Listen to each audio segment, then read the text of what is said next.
In this video, I'm going to show you how to increase your font size on the Amazon shopping app. If you find this video helpful, please consider to like this video and subscribing. In saying that, let's just jump straight into the video. Okay, so I'm going to open up my Amazon shopping app and we can have a look at what size this font size is set to at the moment. So it's quite small and a bit difficult to read. So in order to make this larger, what we need to do is head back and then click into our settings up on our mobile phone.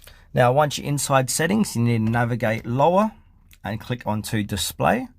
And again, once you're inside display, scroll down and click onto font size and style. Now, once you're inside font size and style, there's going to be a slider at the bottom of the page here under font size. So if I go ahead and move this slider to the right, it's going to increase the font size. Likewise, if I make this slider to the left, it's going to make it smaller. So keep the slider to the far right to make it larger, and then from here we just need to go back to our Amazon shopping app and it should be changed accordingly. As you can see, it is larger and easier to read.